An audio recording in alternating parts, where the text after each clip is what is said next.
Welcome to the Mini Break, your daily podcast for the big storylines, results, and controversies from the tennis world. Today is Monday, November 10th.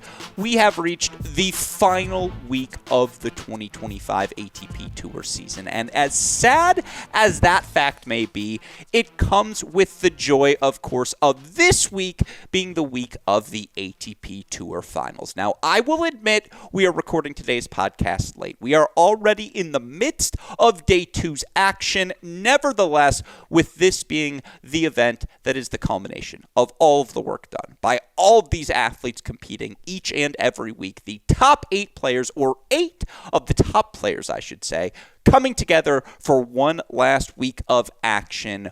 What we want to do for all of you tennis fans, much as we did with the WTA Tour Finals, is offer an extensive preview of this year's ATP Tour Finals. The best way we know how to do that, of course, is by recapping how we got to this field. What did those final weeks of action look like as everyone raced to qualify for this event? Of course, now that we have the field, who are the notable misses? What do we make of the strength of this year's field? What are the biggest questions we have about this field? And then, of course, we want to grade each of this year's competitors' seasons. Of course, different standards for each player, but a lot to do on today's podcast, as we will then, of course, end by offering predictions for how we see this Tour Finals playing out, and if we're going to try and tackle all of that in the course of a single podcast episode. You know I like to have a guest on to help me do precisely that. Thankfully, I have the exact same guest who graced us with his presence to help us preview the 2025 WTA Tour Finals. He is a man you all know best as a returning champion to this podcast, oftentimes my co-host for this show, and he's also a lead editor for allthingstennis.com. He is our reporter on the ground for many different events throughout the pro tennis season. One of our dearest friends, David Kane, joining us once again. DK, welcome back to the podcast. Thank you, as always, for allowing us to do this show on video, something we hope to do more of moving forward as well. You look wonderful, as always, my friend. You excited for this week's Tour Finals? Not a pore to be seen. I'm happy to be here.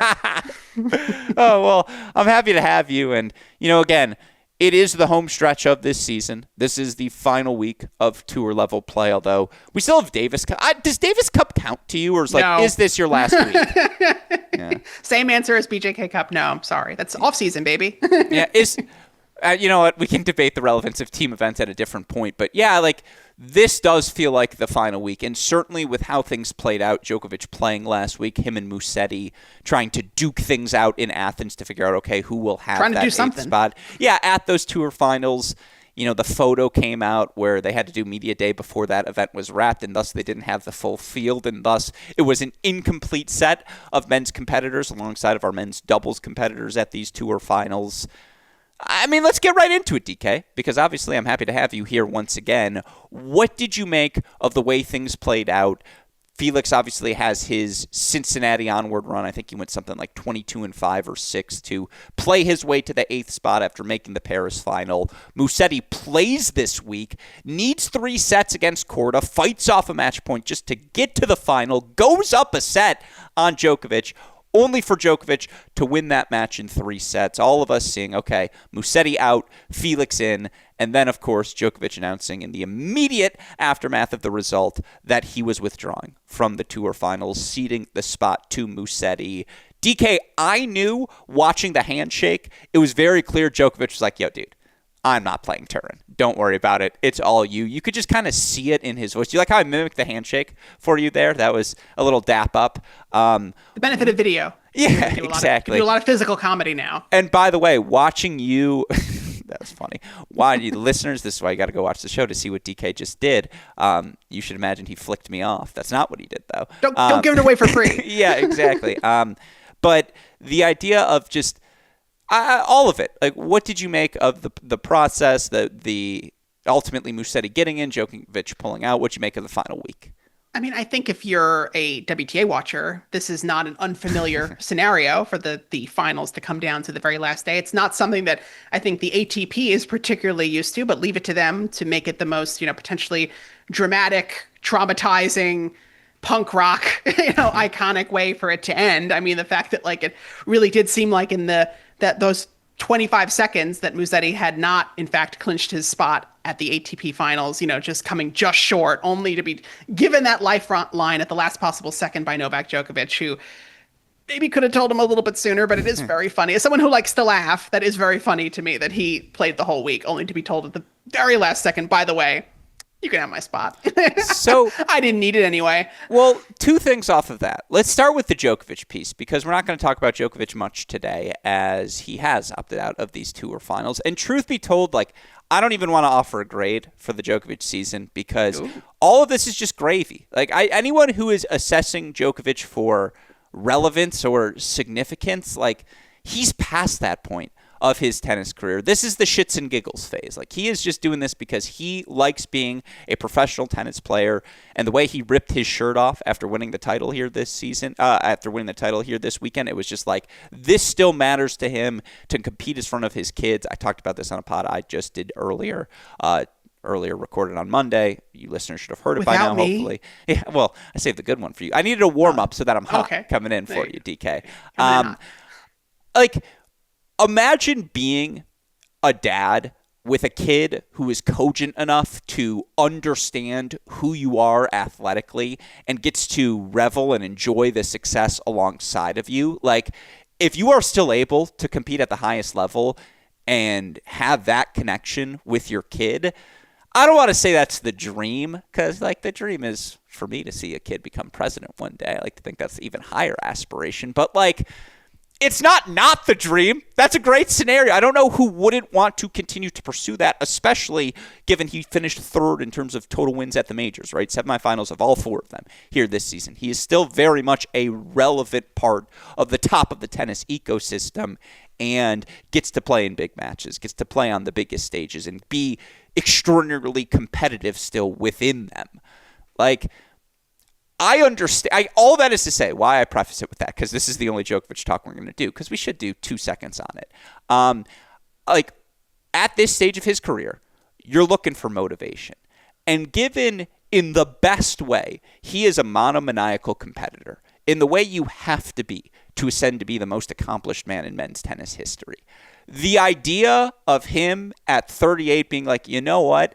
It would be kind of fun to challenge myself to see if I can stop this guy's race for the tour finals, to see if I could put up that roadblock and be no, I still reign supreme here. By the way, to have a storyline featuring that relevant of a character in Djokovic and one of the ascending players of 2025, maybe one of the few players you'd give in the A-range grade 2 in Lorenzo Musetti, knowing who Djokovic is, I get why that's a motivator, and thus, to get to the final point, I get why let's leave the thrill of me not playing Turin till after this week, and let's revel in the joy of this chase and me getting to play foil to it. That's the sort of thing at 38 would still get me up if I'm the most accomplished player in men's tennis history. Yeah, I think it also has to do with the fact that that's effectively his home tournament, and he helped put on a hell of a show, so which anyone wanting to put on that tournament right before the ATP finals would want, that gave tons of eyeballs and attention to a tournament that I don't think people ordinarily would have given a ton of attention to, were you not living in Greece at the time. But I think it was really just it was the ATP finals for Djokovic, really. It was just it was a last hurrah for Djokovic's season, proof that he could still very much compete with the majority of the players on the ATP tour, and perhaps does, let him end the season with some momentum and, kind of do what he needs to do to prepare for next season, whatever that looks like to him and however he wants that to be. And yeah, would I have liked to have seen him, in the best of 3 format, the way he wanted to be, challenging these, top 2 players in Alcaraz and Sinner? Yes, but it's not up to me how Novak schedules his season. I did think it was just very funny. Yeah, I made Musetti play all the way to the bitter end. 100%. And shout out to Musetti, by the way, who has racked up some serious miles this season. You could tell after being the 4th best player in the world. Who is most likely to go 0-3 in Turin at this point? 100%. If he wins a set, I'll be woo. No, he's the Paolini in the sense that him getting to the event is the victory. The keys in the sense that it's just he's there. What happens from here? It's not a Rybakina sort of exactly. I'm going to ride this momentum. Well, we're going to talk about who it means most for Sure. at the end of the show. And spoiler alert, Lorenzo Musetti is last on my list of who this means the most for, because I certainly agree that how he fares in Turin will not alter my perception of his season, nor how I think about, well, if he wins it, it will only impact him positively. There's no negative spin, I suppose, coming out of Turin. I do love the fact that, by the way, it wasn't just Musetti, but Felix playing as well as he did in big stages, right? In Paris and, obviously the U.S. Open run that he had, beating Minaur, beating Rublev back-to-back to serve as the catalyst to, okay, I'm back in this sort of contention. And I don't know if he was quite as good as he was at the end of 2022. I do think the quality of victories were higher. I do think, again, it looked more convincing now. It just felt more repeatable, the tennis he was playing, than at that end of that 22 season when he just got hot. I love that we had a real race. And I also love the fact, and this gets into the field and offering an assessment of it, the Djokovic piece, though, quickly before we do that, I don't need Djokovic in this part of the affair. I suppose you do, in the sense that Djokovic was a semifinalist at all 4 majors, and even if you want a shot at Sinner or Alcaraz, which is the question right now, is who's best positioned to beat one of those guys, you have to get through Djokovic still. And so I suppose in that sense, seeing him compete amongst this field would have offered valuable data points in answering that question. He also would have very likely been the third most likely to win the tournament, were he in this field. Maybe not by some distance, but certainly closer to number 2 than number 4. Agreed. And my response to that is, I don't need that. Like, in a season... Hater. Well, no, it's not about the Djokovic hating part. It's that I have no more questions about Novak Djokovic's part in the ecosystem. And yes, I, of course, would love to see, in a figurative sense, not that I want to watch a victory, but I'd love to see if a Zverev, a Fritz, a Demon, any of these guys can rise to the occasion and beat a Djokovic. But I also want to see these guys beat each other up, because I need to know amongst these contenders who's the contender of the next group. Like, again, they are all still chasing Alcaraz and Sinner. But who's the guy that can emerge amongst this group of peers and say, no, I'm the one who gets the shot. I'm the one that gets the bite at the apple. And I think we both are under the assumption that Alcaraz and Sinner are going to go on to win their groups here and go 3-0 and be the 1 seeds. Can anyone beat one of them, let alone 2 of them, and prevent the sort of Alcaraz-Sinner final that has dominated the biggest events of this 2025 calendar? Djokovic opting out of this event allows more breathing room for this peer group to compete amongst itself, which is the thing I need to see most, because we'll get into the numbers here. Top 10, top 20 wins after Alcaraz and Sinner, it gets really grim for the entirety of this group. So it's just like, y'all have been losing too much to even play each other this season. There's no getting out of it now. You're playing each other. We're rolling the balls out. We're going to see what it looks like. And I need those data points more than I need another Fritz versus Djokovic, another Zverev versus Djokovic, another fill in the blank versus Djokovic. I've seen that. I need to see those guys play each other. So that, to me, is the value of him not being in this field. Your thoughts on this? Do you agree? I don't know. I mean, because I look at the distance between Carlos Alcaraz, Jannik Sinner, and the field, and I see your point where if Fritz or Minaur are, finally able to get a win over Djokovic, does that really mean anything? Is that a litmus test for their ability to compete with Alcaraz and Sinner? Because as we discussed, there's still a gap between Sinner and Djokovic. So, but it also, I guess maybe him not being there allows them to just go straight head to head and without the distraction of whether or not they can beat Djokovic. But also, it's probably to their benefit, because if they're still losing to Alcaraz and Djokovic, then that's an even more damning indictment of the field. I mean, because just the longer I look at these 2 groups, I think back to the marketing of this iconic photo where they kind of just told the 4 or 5 other guys to get out of the way and just have a picture between Alcaraz and Sinner grabbing for the title, because it just feels like that's it. That is the story of the season, for better or for worse. There just has not been a anyone close. I mean, I guess the closest maybe would be like a Jack Draper, who was, closer at the beginning of the season, obviously, but it really does come down to those 2. And, perhaps not having Djokovic will just put that into starker contrast. But I also wonder, if that Djokovic win data point could have been used in any way for, maybe that does unlock something mentally in a Taylor Fritz. If he's able to finally get the win over Djokovic, can he then, translate that against Alcaraz? But right now it's really going to be, a big step up from when they're playing one another to playing one of them. Yeah, not an unfair point to make. And certainly, again, when you assess this field more broadly, and let's get into what this field looks like for those of you that haven't studied the groups, although I suppose we are in the midst of day 2, so you probably already know them by now. Group Connors features Alcaraz, Demon, Fritz, and Lorenzo Musetti. Group Serena, Sinner, Zverev, Shelton, Felix. Group Serena, is that what I still have it labeled as? Yeah. Excuse me. That is what I still have it labeled as in my notes. Give us Serena. Put Serena in one of these groups. I think it's Group Borg. I think it's Connors and Borg this year. Sorry. Group Borg. Sinner, Zverev, Shelton, Felix. Leave that in, Westhoff. That's fine. Nothing made me feel older, by the way, than a Group Serena Williams. Yeah. It's Serena Williams Power Tennis Country Club literally came to life in the form of a group. I loved it. You talk about the question of, again, you framed it as these two guys are so far ahead of the field. I think it's a two-part question. Well, okay, that might be the case, but if someone's going to catch them, who might that person be? Who's best positioned to do it? And that question has been a theme that's permeated through, I'll say, 78% of mini break podcasts we've done this season, because that's the thing I'm looking for as well. And certainly you learn as much in the answer to that question about the players who aren't in this field as the ones who are. And so again, the groups, the players, one more time because I misspoke so horribly. Group Connors, Alcaraz, Demon, Fritz, Musetti. Group Borg, Sinner, Zverev, Shelton, Felix. Notably absent from that group, Daniil Medvedev, who coming into this season had made 6 consecutive, let me say that again, 6 consecutive ATP Tour Finals. His drop-off was felt at the top of the game this season. Andrei Rublev had made 5 straight ATP Tour Finals, and even if his destiny at those Tour Finals were to go 1-2, still made 5 straight Tour Finals, a presence in the top 8 missing. Casper Ruud quietly missed his 2nd straight Tour Finals this year.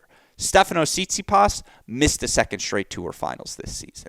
You mentioned Jack Draper. I have him in a category of played well enough to make it, where it was, I thought, more injuries than quality of play. The Indian Wells champ, I agree, was one of the 8 best players this season when healthy. He just wasn't healthy for long enough.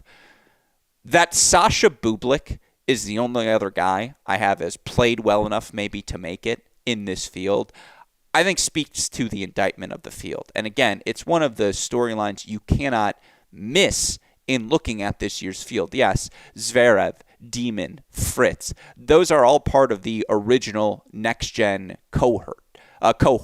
But beyond that, 5 guys, DK, 5 guys in this ATP Tour Finals, not next-gen finals, ATP Tour Finals, are born 2000 and later. You've got the 25-year-old Felix. You've got the 24-year-old Jannik Sinner. You've got 23-year-olds in Lorenzo Musetti and Ben Shelton. You've got a 22-year-old in Carlos Alcaraz. The next-gen ATP, the original crew, the one that I think of the photo of when they launched that campaign, 2016, 2017 DK, their lack of presence in this Tour Finals is the perfect embodiment of a year where that generation just fell off a cliff. Like, it cannot be. Those are all guys who are in their mid to late 20s. Again, I was born in 95. Next gen starts with 96. All of those guys are in their mid to late 20s, 26 to 29 years old. That's when you're supposed to be at your best. Just about none of them were at their best here in 2025. That's what I first see when I look at this field. Yeah, I mean, and I know he didn't have an amazing year before he got injured, but, someone who has, swag and who I would like to see mixed up with the Sincarazes is a Holger Rune. Someone who at least, has the vibe of someone who could evolve into this, compared to someone like a Minaur, a Musetti, even a Felix who's still coming into his own, still I feel like has a bit of a bump because it's indoors, and Ben Shelton coming back from injury. There's really...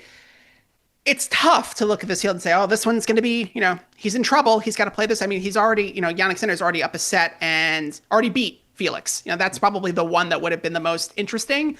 And he lost in straight sets, 7-5, 6-1. So, I mean, it's just you look at the women's field and it really was at least 5 or 6 of them had a really good shot at winning the title. Here, it really does feel like if Sinner and or Alcaraz are not in the final, then something went really wrong, quite frankly. No, you had 5 previous Slam champions in the WTA Tour Finals, and Pegula, Anisimova, and Paolini had all made Slam finals as well.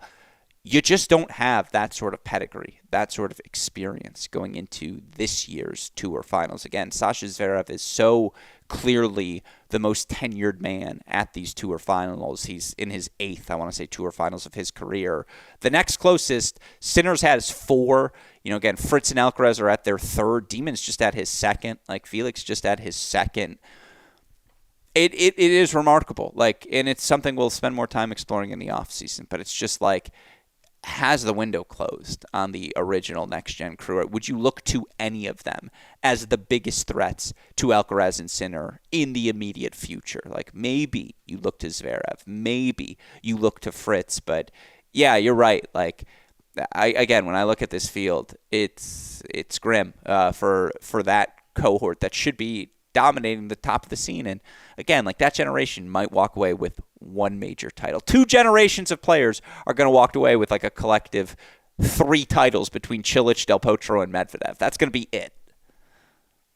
This reference means nothing to you, but on the Real Housewives of Beverly Hills, when Erica Jane was going through her legal troubles as a result of her lawyer husband, Tom Girardi, who defrauded millions of dollars out of injured people and plane crash victims, you had Erica Jane at a fashion show going, right now it's grim. Right now it's grim. And that's very much the vibe. Swain Jane. We all remember that. Really looking. I mean, when we're thinking who can compete with Alcaraz, I think people think Joao Fonseca. I feel like it's the next line of defense are not here yet, quite frankly. Yeah.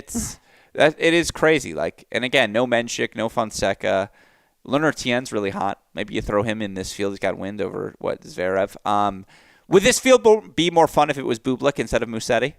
Oh, absolutely. I think just having him in the draw. I mean, and even, I don't know if he was a threat to win the title, but guess who always makes the semis or better when he's in this field? Casper Ruud.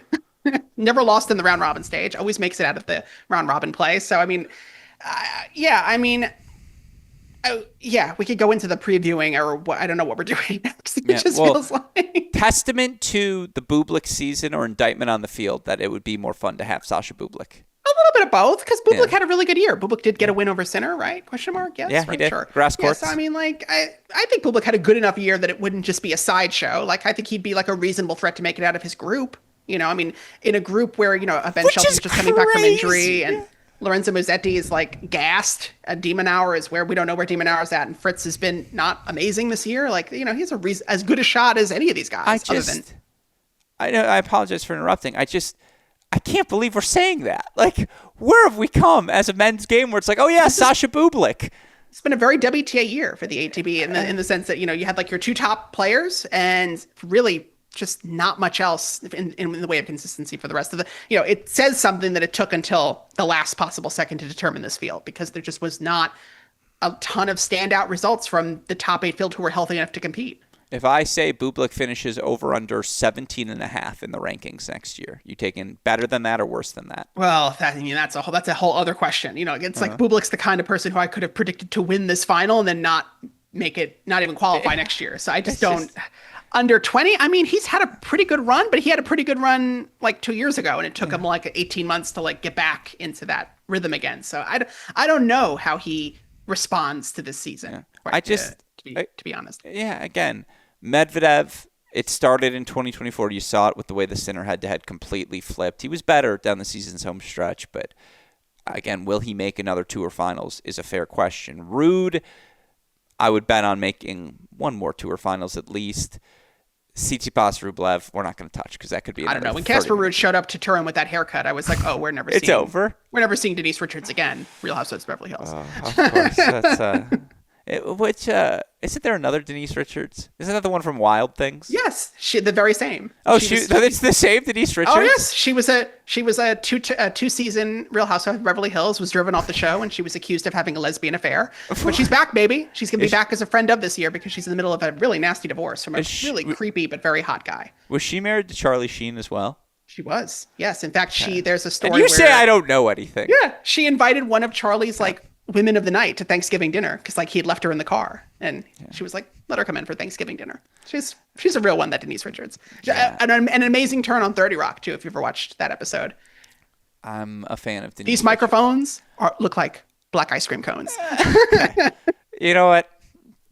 Well said. And with that, let's get to grading the 2025 participants because, again, certainly looking at the field, yes, as we talked about on the women's side, it felt like the best field in a decade, maybe more, and that's indicative of this season, which was exceptional and had so many players playing world number one level tennis. To your point, there have been two guys everyone has been chasing all season long, and certainly you feel that as you try to assess this field. And again, that's why I'm so fascinated by it, because someone's got to win. Like, there are 4 semifinalists. Someone's got to go 2-1. Someone's if it's 3-0 and 3-1-2s, DK. I mean, again, very, very WTA, baby. It would break my brain. I just don't know if I have the capacity this late in the season for that sort of result. But certainly, again, parity amongst the field, not for the best reason. It will be fascinating to see how the group play ultimately plays out, and we'll offer that predictions a little bit later. But all right, DK, let's grade the seasons of these 2025 ATP Tour Finals participants. And certainly, again, as you evaluate these seasons, we're going to have different standards for different players. I mean, again, the season of 22, now 23-year-old Ben Shelton will be evaluated differently than the season of a 28-year-old Sasha Zverev. We talked about for Lorenzo Musetti already, just by virtue of reaching this event, clearly the most successful season of his career. I am fascinated how you assess the seasons of the top 2 guys in the world, because certainly they have been the 2 best players in the world. But have you elevated your standards, DK, for how you assess their success at this point, given how routine they've made it feel now for multiple seasons consecutively? Let's start with Jannik Sinner, the 24-year-old world number 1. But you look like you've got something for me. No, I was just going to say, I feel like we gave out a lot of A's to our ladies in Riyadh. And I feel like if there are more than 2 A's coming from the other side of the Zoom, I will be very suspicious. I feel like there's one person who I think could get maybe an A-, but everybody else collectively I think is a B or less. So as I'm assessing them, I'm looking, I have 1, 2. You're like, I have 7 A's. No, I have 3 firm A-. No, so I only have 2 A's. I have 4 seasons that are vacillating between A- and B+, and this is why I wanted to have you on the show always, because I need your eyes to help me properly assess what we saw from each of these players in 2025. So DK, turn on that grading braid. Brain grade. Imagine if I had like a long braid. Yeah, I don't know. I'm going to learn how to speak eventually. A visual podcast, that would be important if I could just say, like, let it loose. It would be really funny if you come on with a braided wig next time we do this show live on YouTube, as we certainly will here. I'll have a wig under my wig. Yeah, it's good. We can both rock the wigs. Let's start at the top, because, again, I think it's fascinating how each of us will evaluate the seasons of Carlos Alcaraz and Jannik Sinner respectively, just given how far ahead they were from the rest of the field. Assessing that versus assessing the expectations we have for each of them is fascinating. And let's start with the world number 1, Jannik Sinner, because despite playing just 11, let me say that again, he played 11 fucking events, David Kane. Just 11. Like, you look at some of the numbers for these guys. You know, Alcaraz was only 15, but Zverev was 22. Fritz was 21, Shelton 22, Demon 21, FAA 25. Sinner played 11 events, and he's number 1 in the world. He's number 2 by ELO rating, yearly ELO rating, but he finished 53-6, 90% win percentage, 4th most wins on the year, 26-2 at the Slams, where he got 2 titles, 2 finals, most wins on the season. He went 33-2 against opponents ranked outside the top 20, and that we can both name those 2 losses, right? The loss to Bublik, as you mentioned earlier, on the grass courts. You also had the loss to Griekspoor, which he had to retire from in the 3rd set. Like, that's what it took. Bublik on grass and a retirement against Griekspoor for someone. And, like, crazy humidity, as I remember. No. There are those 2 losses, and then Carlos Alcaraz. That's it on the resume for Jannik Sinner this season, who went 20-4 against top 20 opponents, 2nd most wins, 14-4 against the top 10. It's the most top 10 wins in 11 fucking events. What are we doing here? Won the Aussie, Wimbledon, Beijing, Vienna, Paris. Also made Roland Garros, U.S. Open, Rome, and Cincy finals. Again, 9 quarterfinals or better in 11 events. If he made the quarterfinals, he made the finals, by the way. 9 finals in 11 events. First in hold percentage, first in break percentage, 4th Tour Finals appearance, 3rd consecutive for him. The one knock you might have on Jannik Sinner, DK, is the quality of wins. Now, again, there is a quality in quantity. Shout out Joseph Stalin. That's right. We're bringing out the old quote. Quality and quantity in the sense that Jannik Sinner beat everyone he was supposed to beat this season. And no one else is doing that. And that is why it's unequivocal. Like, everyone else is chasing him outside of Alcaraz. However, 1-4 against Alcaraz, that win against Wimbledon is the crutch he's leaning on right now to say, no, I'm very much a part of this rivalry. I mean, he beat Zverev so soundly in the Australian Open final, which did set a tone of like, I'm still the guy. But those are really the only 2 high-quality wins we'll remember from Sinner's season. And so because of that, do you not get a third of a letter grade? How do you assess the year? There's also, by the way, the suspension, which I didn't mention, which you have to factor. Yeah, I mean, I was going to say, I don't think ordinarily we'd be willing or able to give an A rating to someone who spent 3 years in camp, 3 months in camp, wink. But reminds me of the Real Housewives when Tina spent 3 months. Oh, yes. They spend 3 months in camp. They write a book. They come back. First chair at the reunion. How you doing? But listen, I think 2 things. One is that I would be willing to give Jannik an A+, but that's not my highest grade, which is a high scale for myself. I don't usually give out A+ or A++ that easily, but I do think if you win 2 slams and you're number 1 and you could be number 1 at the end of the year, and even if you're not, oh well, you're like very close to number 1, and you were, made the other 2 slam finals, and you won a bunch of Masters, and I think it's just another really great year. It's not a transcendent year. Again, this is when we're measuring players against themselves. This is not going to be necessarily the most unforgettable year for Sinner based on his accomplishments. If this is a year that may be looked back on retroactively if he is able to translate that aforementioned Wimbledon win into more wins over Alcaraz at the slams, but that continues to be the big knock against Sinner, much in the same way that, if you look back to Federer and Nadal, Federer was the most dominant player in his field and yet had a losing record to his closest rivals. So, I mean, nothing is new under the sun, as I said before we started recording today. So I think it's just another, wrinkle in these sorts of top tier rivalries. But taking that off the table, briefly, we can look at Sinner's season for what it was and say that it was clearly the second best season of the year by a mile compared to the third best season. A+ is not something I was expected to hear out of you. Well, the other grades are going to be kind of mean after this. Well, so, I'm just, again, 9 finals in 11 events, world number 1 in 11 events, just like mathematically is fucking insane. Like, not good, not great, fucking insane. I mean, it's the curve. He just did so much better than Zverev. Well, he's just better than everyone else that's not named Carlos. And again, like how he throws the limbs around, the pace he can generate in the corners. It just, I said tennis is very much an eye test sport. And it defies logic, what you're seeing with your eyes, how someone this lanky can also be this fluid. And just, healthy. Yeah, and just, again, like, then he has that wide gated waddle that he has, like, to the chair on every changeover where you're like, did he break his hip? And he didn't. He'll just get out there and start smacking forehands once again, smacking backhands. He gets better as a volleyer every year. I mean, Jannik Sinner is so good. It is notable to me that he's 2 in ELO ratings, not 1. For like that, just again, it speaks to, I think the math sees it, and Alcaraz being 4-1 against him, Alcaraz has his number. And again, like, he beat who he was supposed to beat. Why I actually have this season as an A and not an A+ is because of the lack of signature victories. Again, to have the match point scenario against Alcaraz in that French Open final, see that match flipped on him, that's a gut-wrenching loss.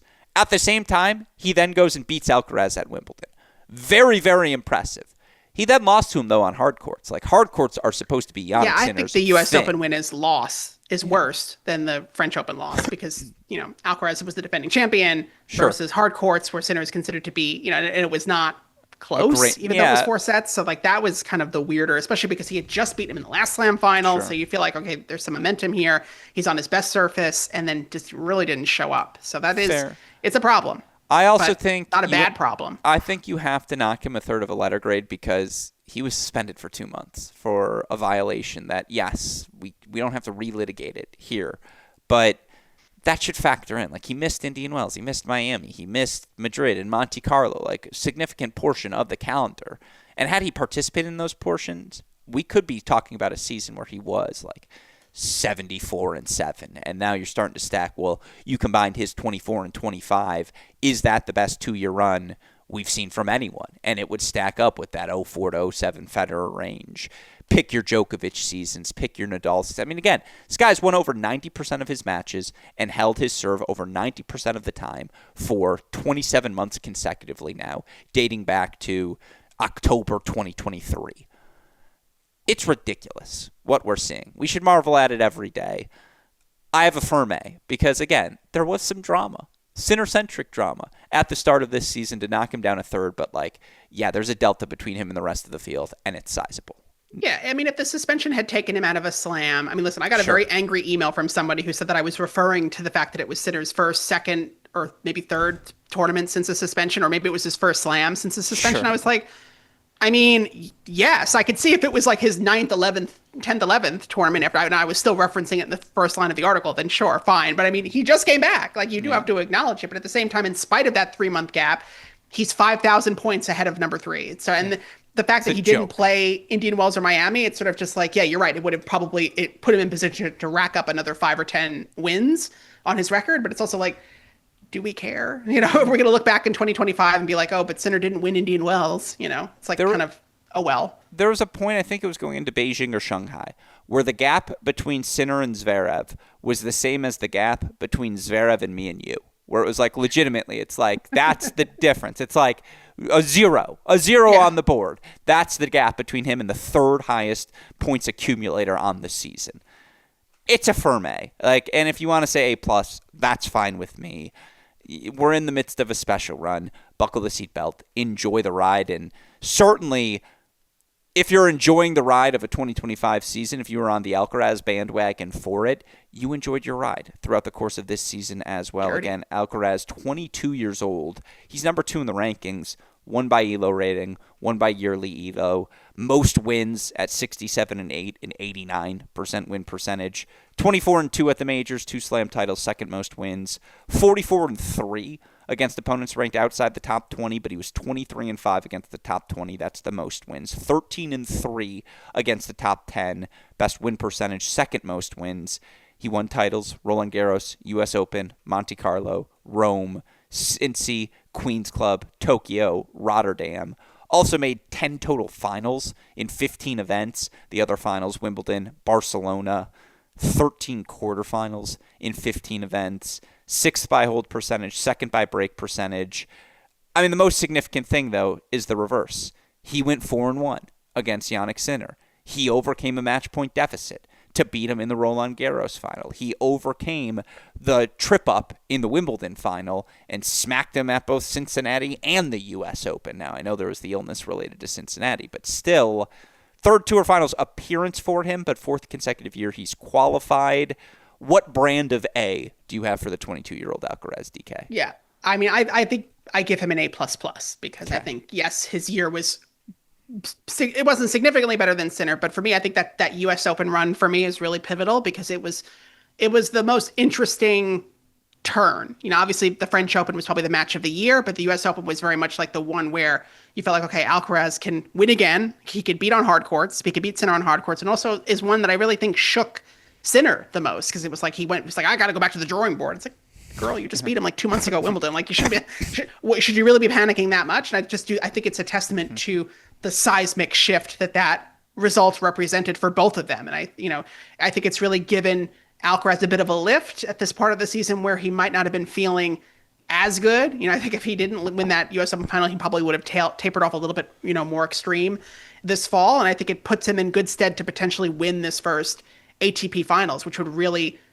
be a new plateau in this rivalry between Alcaraz and Sinner, where I feel like maybe it was just about to the gap was narrowing just the slightest bit and maybe widening again coming into January, which is not where Sinner wants it to be, but it is a testament to just how talented and otherworldly, Carlos is when he's healthy and he's playing well. So again, 2 slams, got back to number 1, is in pole position to win this first ATP Finals title. Maybe we reevaluate if Sinner, crushes Carlos or Alcaraz really flames out in the round robin stage. The week is young, but I don't see really either of those two things happening. So I think for him, it's really just an A++ season. Yeah, there's indoor hardcore questions for Alcaraz. Bad loss for him against Nori in Paris, an event he's never been particularly excellent in. Yeah, I agree. And it's like that loss, the Goffin loss in Miami, those are the weird ones for his season. And I guess he has more of, we talked about the 2 weird ones for Sinner as well. Alcaraz also had the loss to Fritz at Laver Cup. I was there for it. Taylor was awesome. In the moment, you could feel the intensity of the match as if, it mattered, even if it wasn't a tour-level event. And yet again, Stream Laver Cup on Tennis Channel. Yeah, exactly. Like the Australian Open loss to Djokovic in the quarters wasn't a great way to start his season, and that's a tournament he still has to figure out. But, what's lost in all of this is that the guy is still just 22 years old. And it is a question of, is this the best age 22 season we've ever seen? He's Tate McRae's age. Yeah, he's Nick Gruskin's age. He's younger than Nick Gruskin, I think by a year. By a year. That means nothing to you listeners, but it means a lot to me. 22 years old. Two more major titles picked up for him this season. To your point, again, beats Sinner on a hard court and is 4-1 against his biggest rival. And that, for him, is the thing that sets the standard of, is it a successful season or not, in a season where it's defined by the two of them. And again, they weren't playing in cupcake matches. He beats them Rome final, Roland Garros final, U.S. Open final, Cincinnati final doesn't really count. How dare you? He got him. Well, it's just because of the injury. Yeah. No, I'm explaining to the fans. I don't care. Oh, the fans. Yeah. Who forgets? My fan knew. Yeah. Exactly. I have him as my only A+. I just, again, he didn't disappear for any portion of the calendar. He was that good. If he doesn't get injured in Barcelona, I said this to you earlier in this year on the show, so apologies for repeating myself, but it would have been one of those Rafa Nadal 2006 didn't lose, 2007 didn't lose. It would be one of those, I have to go back to 2025 didn't lose on the clay. Not that that's Alcaraz's accent. I don't know why I did Alcaraz in Nadal voice. But that was he was that good during the clay court season. To have the culmination be the match point overcome for him at Roland Garros, those are the magical moments. Those are the things he's already accumulated. What's he at now? 5 slam titles overall? 5 or 6, whatever it is. It might be 6. 2 U.S. Open, 2 French Open, 2 Wimbledon. Yeah, I think it's 6. A+. He's my lone A+. Slight notch over Sinner. Although, again, if Sinner edges him out for world number 1, do I shift Sinner up a third of a letter grade? I think I do. I don't think... Does your letter grade for Alcaraz change based upon his Tour Finals performance? It would have to be really cataclysmic. Like I said, he'd have to lose in the round 2. Robin and maybe lose to Sitter 1-3 or something. Okay. And then it really then maybe they both kind of average out to an A+. But I also wanted to add that, this is for both of them, but to a larger extent, Carlos, I feel like this is a year that both of them really started to transcend the sport. I mean, when you have a Brooke Nader claiming that she dated both of them, and then you have Alcaraz shaving his head and going blonde. I feel like Carlos is such a star, and he's really leaning into that now, where he's becoming that one name character. I think that's what's really what I'm going to remember also about this season as we continue to get more and more years of them. They're starting to really step outside, not only just the field, but outside of the sport, and where that takes both of them will also be very interesting to watch for me as a pop culture person. They're the marquee faces. They're the 2 players everyone will be chasing for, it feels like, at least the next half decade to come. Alcaraz, A+ for me. A++ for David Kane. Now things get interesting. Bring on the C minuses. Now we move into a section of this field where, again, standard for each player certainly will matter. Expectations for each player certainly will factor in. Some of these numbers are going to get grim. I'm just warning you. Let's start with the world number 3, 28-year-old Sasha Zverev, who finishes the season again, ranked 3rd going into these tour finals, 4th by ELO rating, 7th by overall ELO rating. 54-23, 70% win percentage. Well, I think that's a hair below his career average, but again, 12-4 at the slams, tied for the 5th most. 43-10 against opponents ranked outside the top 20. That was that was the 4th most wins. Excuse me. Still fighting that illness, DK. A week later, it's 33 degrees today in Atlanta. 43-10 against opponents ranked outside the top 20. 11-13 against the top 20. Under 500, and yet, DK, those 11 wins, 4th most on the ATP Tour this season. This is where it gets tough. 3-9 for Sasha Zverev against the top 10 this season, tied for the 13th most wins amongst top 50 players. He won the title in Munich, made finals Australia, Stuttgart, Vienna. 13 quarterfinals, tied for the first most on tour this season in 22 total events. 7th by hold percentage, 20th by break percentage. For what it's worth, it's his 8th tour finals appearance. He makes one more. He's going to be, I think, top 10 all time in terms of tour finals reached. And, he's made it 8 of the last 9 years. The only year he didn't make it was the year his ankle shattered back in 2022. And yet, what are the best wins? Like, he went 3-0 against Ben Shelton. Okay. And beat him again at the tour finals, so I guess 4-0. Beat Medvedev in the Paris quarters. That's great for a personal rivalry perspective. Medvedev's not in this field. He hasn't been a signature player this season. He beat Tommy and Djokovic in Australia, but Djokovic retired after the first set, and then he got whooped by Jannik Sinner. We'll remember this season for Sasha Zverev having a pathway to world number 1 with Sinner being out, and I did not remember that. Yeah, well, remember Zverev had an opportunity because there was going to be no Sinner, and he had this long runway to pick up points. Knocked out early in Indian Wells, round of 16 Miami. Berrettini beats him first match Monte Carlo. He made the tour finals. He's number 3 in the world. It's a little by default, DK. What's your grade of it? Yeah, I think to your point, clearly for someone who has made the top 8 in the ATP finals as often as Zverev has done, that is the bare minimum. He accomplished that. That is a passing grade, and a passing grade is a C, and that's all he's going to get. That's all you got? I mean, look, no Masters finals. Yes, that Australian Open final, which literally happened it feels like 10 years ago, but yes, it was only 10 months ago. Who can remember? Not a single, that I much more remember the first round loss to Arthur Rinderknecht in Wimbledon. And or Breakspoor at Indian Wells. I mean, it's just, I don't even know. I mean, the fact that this is the third best season of the year is really not great for 4 through 8 or 4 through 9, I guess, if you're counting Musetti. Just brutal. And yes, I think the first half of the season was, in fact, weighed down by this, invisible pressure that he felt to get to number 1. I don't know who felt that who was putting that pressure on him. I do not know. And, if anything, he probably is better off by not getting it, because it would have been you're number 1 based on what, So maybe he did himself a favor by not getting there ultimately. But it was such a struggle throughout. It was such a long death march until Sinner came back from his time away, and then, promptly just resumed his dominance over the field. But yeah, no Masters titles. Still not closer to a slam. In fact, probably farther away than ever at this point, now that Sinner and Alcaraz are basically locks to make, this, at least the semis. That's 2 spots out of the semifinal draw. Now you're going to make the other 2.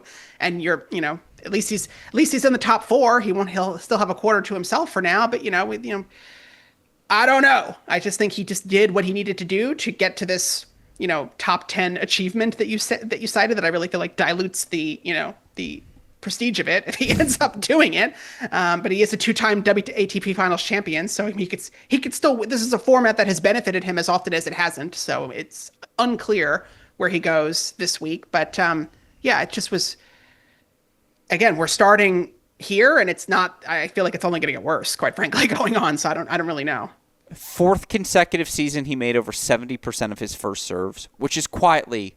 I love when you save stats. You list all of them, and then I make it. Then you have it's but there's more. Well, I always like to throw something at you. Got to keep you on your toes. By the way, the career win percentage for Zverev, 70.1. He won 70.1 of his matches this season, so right on average there. Hold percentage was a little up, break percentage a hair down. I mean, the problem is there's just no signature victories. And I think about for Zverev, like what you come away with from this year. Fritz now has his number in the head-to-head victory, in the head-to-head. Again, he got that win over Medvedev, which was sneaky, like one of his best wins of the season, which is crazy to say because, late season Medvedev was more top 15 than early season Medvedev, but he wasn't top 8. He made a slam final, closer. The first 2 sets against Djokovic at the French Open were fun, but then he fell apart in that French Open quarterfinal match where it felt like he just beat, again, that was the makeup for the Australian Open default he received. He didn't take a tangible step forward, and you mentioned it. It just felt like the gap between the guys he is chasing. And let's be clear, he is a prisoner of his own standards because for 8 of the last 9 years, and really for the last 9 years, almost a decade now, Sasha Zverev is one of the 8 best players in the world. The question is, can he be the best player in the world for the right 2 weeks during a major event? And it just doesn't mean anything if you're the top He's already 8 player done in the world, everything else. and the top 2 are so much farther ahead. Like being top 8 it means less, unfortunately. Yeah, no, it's again in like 43-10 against opponents ranked outside the top 20 is good. He won over 80% of his matches, and yet it's where he lost those matches. Rinder Knesh at Wimbledon. Again, the Greek Spoor, who did he lose to in Miami? It was round of 16. It wasn't great. He lost to someone there who he shouldn't have, and then he lost to Berrettini first match, Monte Carlo. Arthur Fils from a setup. Arthur Fils, although Arthur Fils was playing really well during that stretch. It feels like also the rest, I don't want to say the rest of the pack, but the guys who he was ahead of in his generation, like again, Fritz, Demon, those guys have kind of met Felix. his standard. Yeah, and there is something to be said of like why I have him as a B- and not a C, which your argument was fair because that is the minimum for a passing grade. The rest of his generation so drastically fell off. And there is some value in the sense that, okay, well, he didn't have that. But there's no case for an A. C+, B- range. I grade too kindly, so I say B- because for me that's the minimum of like, honestly, no, I come from a family of A's or bust, but like, again, if it's a B- on a test that didn't matter because you already secured an A in the class, whatever, but even that's still the bare minimum. But yes, I'll change mine. C+ feels about right. Final word belongs to you. I will say that if anything, Medvedev and Tsitsipas having subpar seasons makes Zverev seasons worse by comparison because that's 2 less players he was competing against to make it deep in these tournaments, and he still wasn't doing it. So, I mean, the fact that he's like the last of a so-called dying breed does not give him brownie points in my very harsh book, in which I already gave someone an A++. So this is why we keep you here. Again, C for DK. I'll go C+ on the Sasha Zverev season. Next up, Taylor Fritz. It's a tale of 2 halves for Taylor Fritz, DK, because obviously you look for Fritz, who's 28 years old, 4 in the rankings, 5 ELO, 8th overall ELO. Finishes 52-21 overall, 5th most wins on the season. However, since the start of the grass court season, Taylor Fritz has been a different player. 35-11 overall during that stretch. During that time, he also won Stuttgart. He won Eastbourne. It cannot be undersold that on back-to-back days, he beat Alcaraz and Zverev to thrust Team World to that United Cup title because he was the best player in the building that weekend, which only matters in the sense that no one else even had, amongst these top guys, no one else even had a bite at the apple against a Carlos Alcaraz or a Jannik Sinner type. It felt like all season long. So yes, I'm including those amongst his best wins. Again, he also beat Zverev in the Stuttgart final, flips that head-to-head.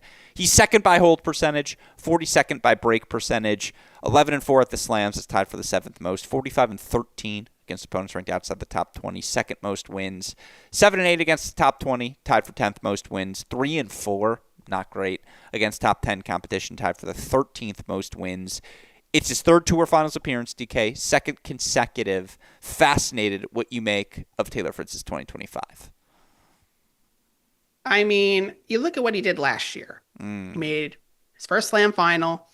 He made the ATP Finals, and he made 2 Masters semis. He did less this year, and he's kind of in position to do less. I don't predict him making the finals of Turin.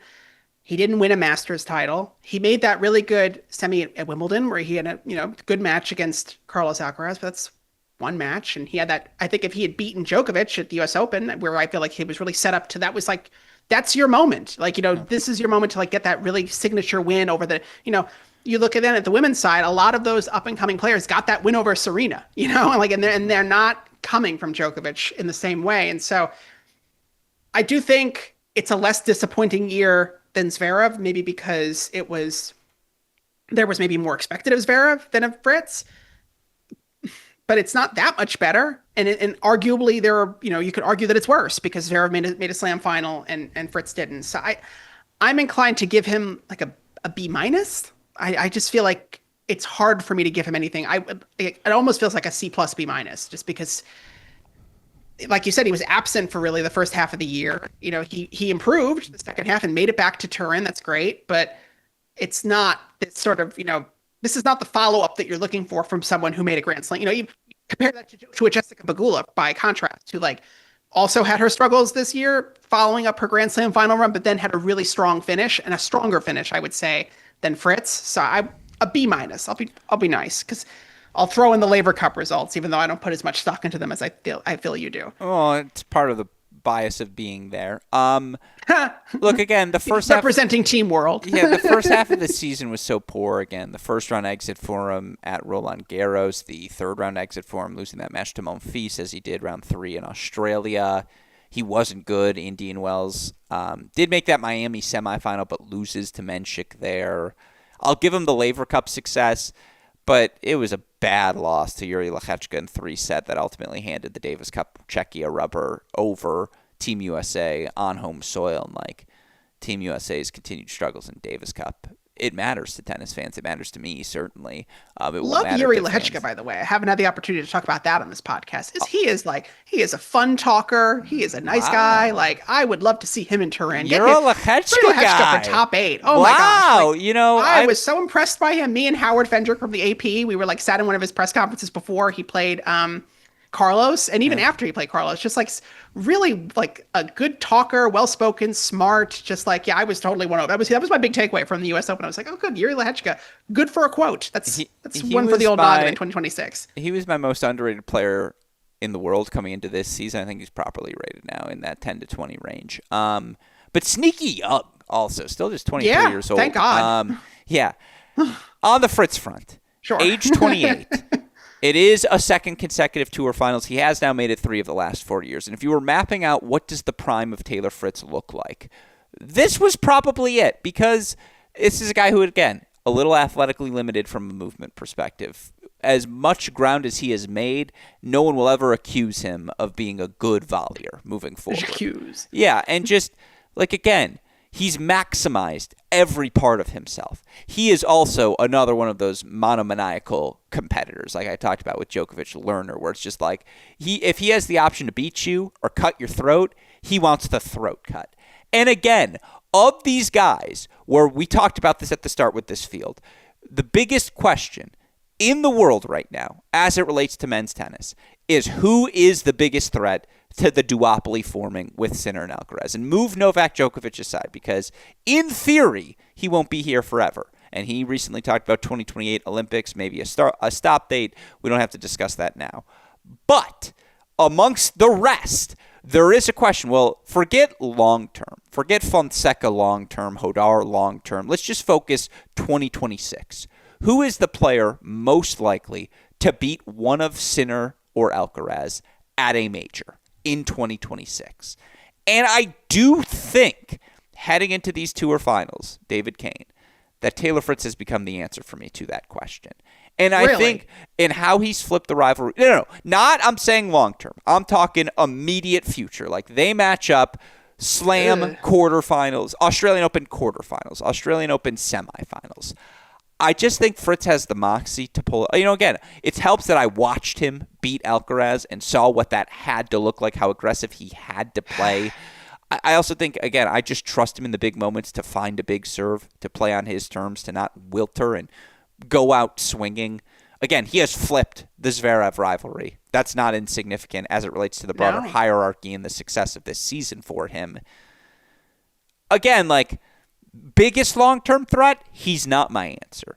But in the immediate short-term future, he might just be the question to who's most likely to beat one of those guys in any given event. I mean, again, I think that just is a kind of an indictment Fair. on the rest of the field if he's the most likely to do it. I mean, I think there are a lot of people and players who put a lot of emphasis of the weapons on Laver Cup and feel like, those results, they're all there to win and blah, blah, blah.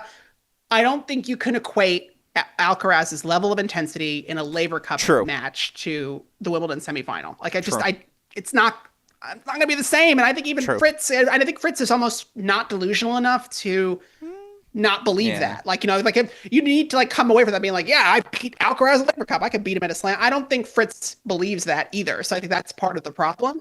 I mean, I think the real answer to that question, we could probably get into him next, is I think it's Ben. But also Ben has his own, physical limitations and perhaps tactical limitations at the moment. But I think of those two Americans, I would put more money on, Ben Shelton catching fire and having a great serving day and knocking one of them off the court versus a Taylor Fritz, who I think has gotten almost too many chances at this point. I mean, again, like that, not getting that Djokovic win over you at the U.S. Open was just sort of damning. That is the bare minimum to compete with this swap, to be like, okay, I finally got over the hump. I got a big mental victory. Now let's see how I compete against, an Alcaraz in the semifinal. And he didn't even get himself into that position. So that for me is really, that's brutal. He's got to start beating them yesterday. I do think the result against Alcaraz and at Wimbledon in the semifinal forced that good match.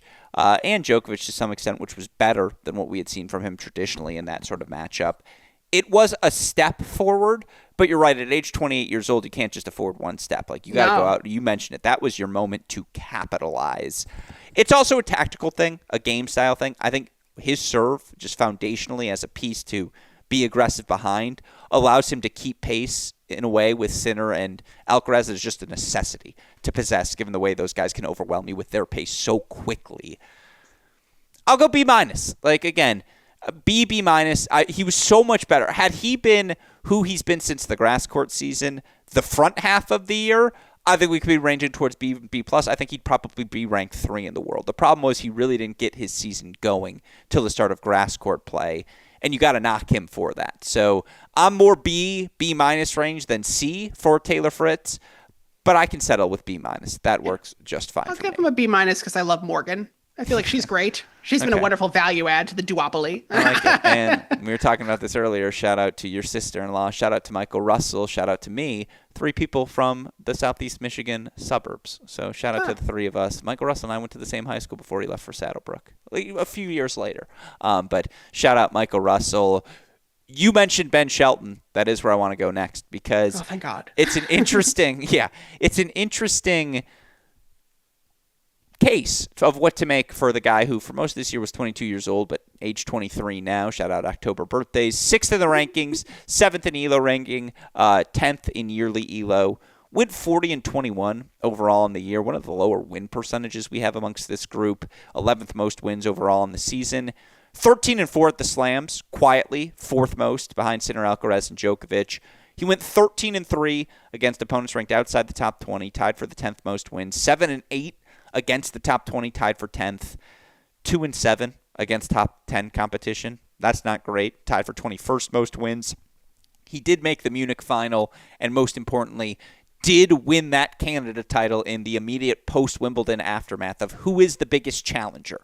Canada was one of those moments because we didn't have Sinner. We didn't have Alcaraz in the draw. It was one of those rule the balls out, someone else has to win, and he was able to capture one of those events, DK. 9 quarterfinals and 22 total events. Beat Demon and Fritz on his way to that Canada title. 5th by hold percentage. 47th amongst top 50 players by break percentage. Not great. First Tour Finals, though, at age 23. How do you assess the season? It's a shame because I think had he not gotten hurt at the U.S. Open, I think it's a very different season for Ben Shelton, who probably does a lot better in New York and is in position to rack up a lot of points indoors. You look at what Felix has been able to do. I think Ben is equally capable of, racking up some big points in your Shanghais and your Paris Masters. Just was really not able to do that because he was playing his way back into form after that really gruesome injury, really just tragic injury in New York. But with that said, I think with the Masters victory, with another slam semifinal, I'm willing to give him a B. I just feel like this was a step in the right direction for him. one of the first American guy since Fritz a couple of years ago to get one of those Masters titles. Really puts him to the forefront. It represents a progression in his game, that he can really compete with the best of the best. I think he came away from that title just with his shoulders a little bit higher, and like a little bit, back and more confident. So it's a shame that he wasn't able to convert that at the U.S. Open. But I looked at him next year. I just think he just has so much more potential. He's so much younger. He's got so many more obvious weapons. The left-handedness is always going to give some extra points for me as well. So I think it's a B. It could have been higher, but we'll see what he can do next year. When you're ranking the list, and I'm going to do this podcast with a dear friend of ours, it's just, I know it's the sort of show you wouldn't like, because we're going to draft a list of weapons. Like, you're picking a skill from players out on tour. I like that. Why would I like that? I feel like it gets a little nerdy for you. Like, I want to bring up numbers and things, and you're going to be like, yeah, that's what I'm saying. If it was aesthetics, then we're picking the Ostapenko forehand. Well, but the point is, like, if you are just drafting the weapons that we have on the board right now to beat Jannik Sinner and beat Carlos Alcaraz, like, just draft the weapons. And all this is a way for me to work in Rafa Hodar's forehand, which should be a top 5 draft pick. Oh, then you're right. I would be annoyed. Yeah, exactly. Like, that's what I'm saying. Is I know you, DK. I thought we were going to have a fun podcast where we pick, Sabalenka's serve and Emerson Jones's backhand. Yeah, we've been doing this shit for 3 years, DK. I wouldn't subject you to that. But you would draft Ben's serve in your top 3. Like, it's an unequivocal. Yeah. You're starting your list with probably Ben and Jack Draper serves, and then you're building around from there. And then it's like, well, what about the Fonseca forehand? What about the Hodar? Like, again, from there you can pick different things. But I agree with you. Like, fundamentally, the crutch of having his lefty delivery and how easy that serve goes to all the spots, sliders, kick, pace into your body, jam you. Like, he can hit all the things. He serves and volleys. There is a je ne sais quoi to Ben, where it's just another star. Yeah, he has it. And, again, I know him setting up the set points with a running passing shot against Zverev on day one, he ultimately loses that tie break. But just like, I want my entertainers, I want my guys at the top of the rankings to have the balls to celebrate like that after you hit that sort of pass. I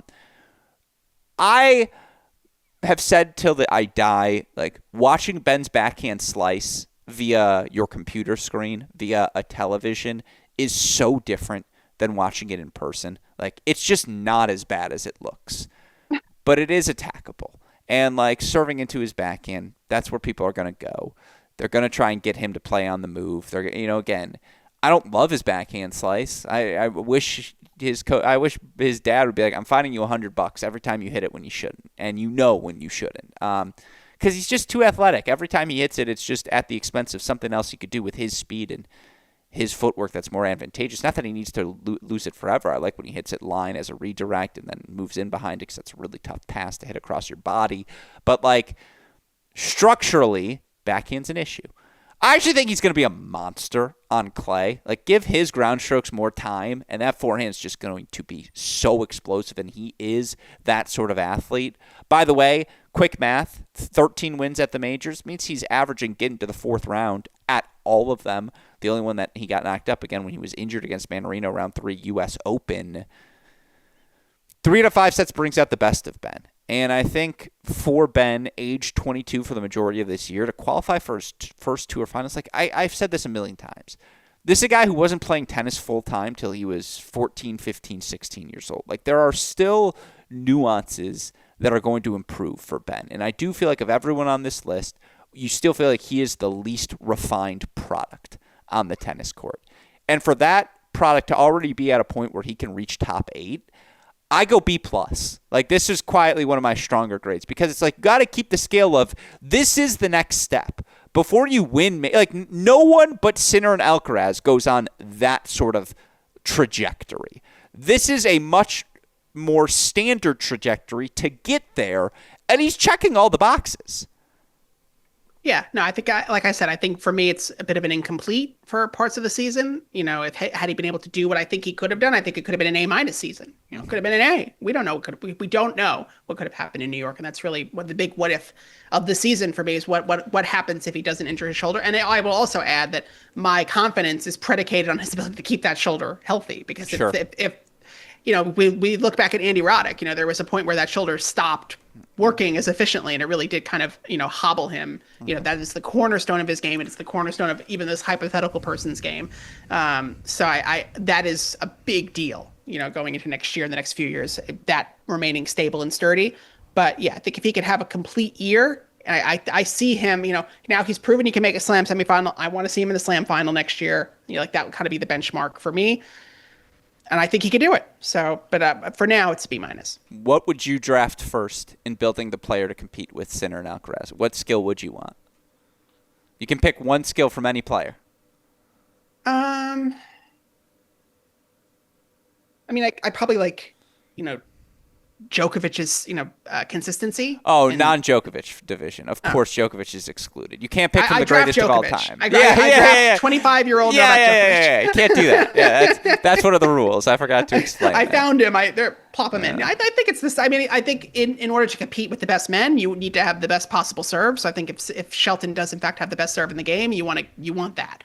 And then I think second that you want probably the best forehand. I don't know who that is, really. I guess like a lefty forehand, Shelton, maybe a Jack Draper, but... Let me ask you this. If I pitch McGrogan on converting this podcast to an article for like the perfect give me December week where we're drafting the component. Like, I feel like that's a perfect second week of December pitch for him.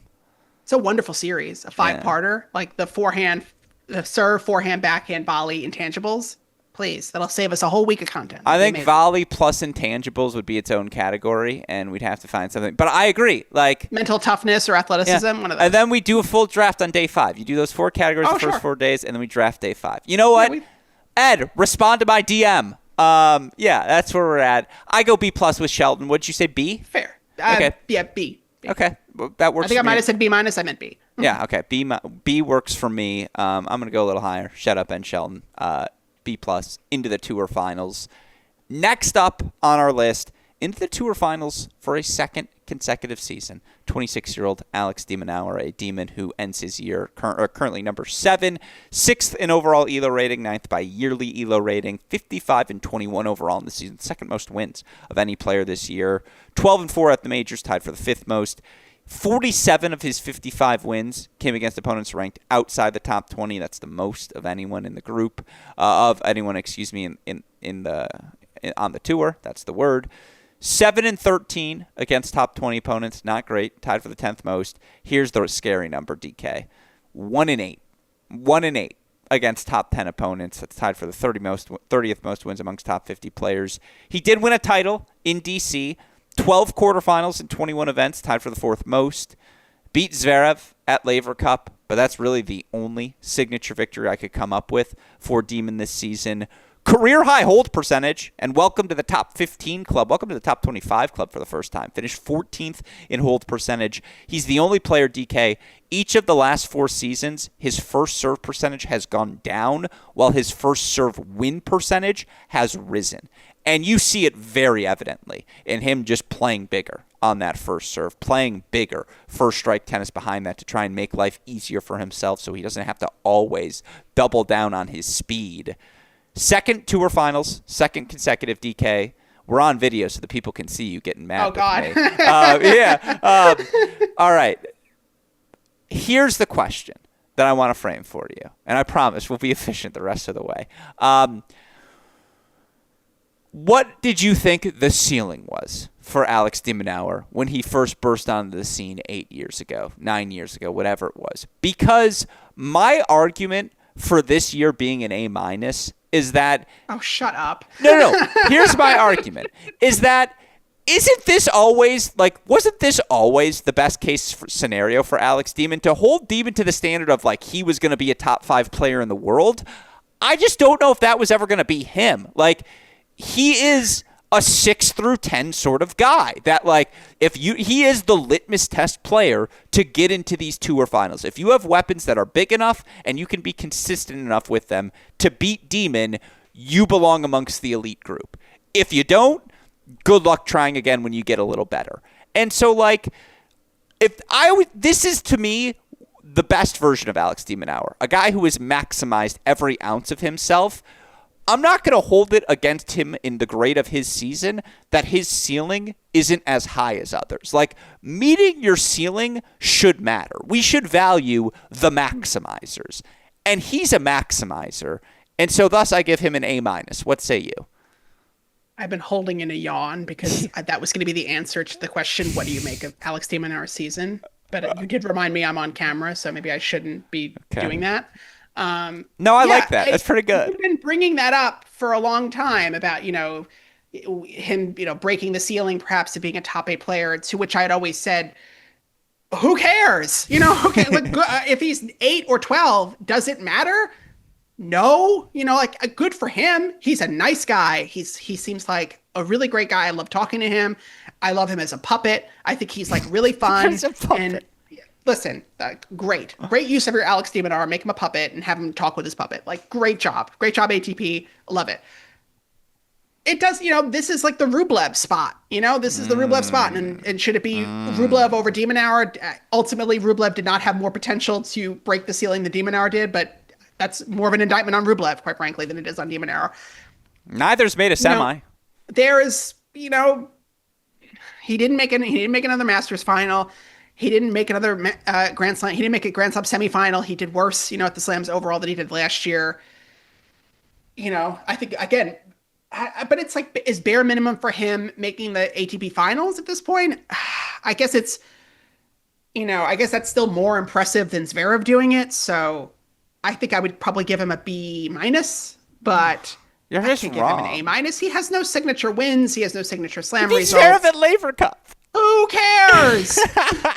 Who cares? I don't even think de Minaur cares. I don't think if you asked de Minaur today, your best moment of the season, he would be like, oh, when I beat Zverev at Laver Cup. It's who cares? Here's the fundamental crux. And we talked about this when talking about the field at the very start of this show 2 days ago when I forced you to join this podcast with me. The field didn't play each other ever this season because they were all too busy losing round of 32, round of 16 of these Masters 1000s. The only guarantee in life on the ATP Tour this season was if Sinner and Alcaraz were both in the event, they're probably meeting in the final. Outside of that, you didn't know who your final 8 were going to be. We flirted with the Fee-Cerundolo phase. We had Musetti get hot, obviously, on the clay. Fritz owns the grass court season. Felix gets hot here at the end of the year. Bublik having his moment in the sun. Like, these guys just didn't go head-to-head that often. And so through that, the standard I have to hold them here in 2025 is like, well, who did the job? Who beat who they were supposed to beat? And no one beat who they were supposed to beat more than Alex de Minaur this season, who went 47-8 against that sort of competition. You're right. It is absolutely ratcheting up his grade as a result of how it's an indictment on the rest of the field. Yeah, but again, like Zverev, I don't give him credit for being, again, those players to be not as consistent, and for him to be, that's more of an indictment against this season because, again, there were fewer of those guys floating around for him to make it deeper at these tournaments. He, again, did not do it. And again, great guy. If I had to pick, I'm not mad that it's him because he's a nice guy, but it's just like, it's like those figure skating, analyses over the years would be like, well, I love her outfit. She seems really sweet off the ice. Like, yeah.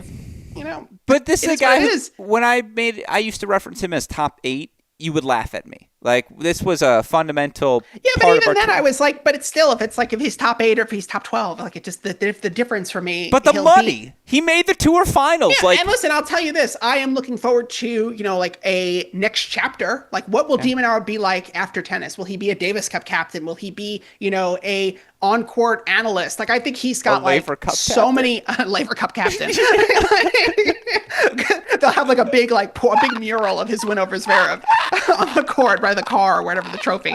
Like, remember that time?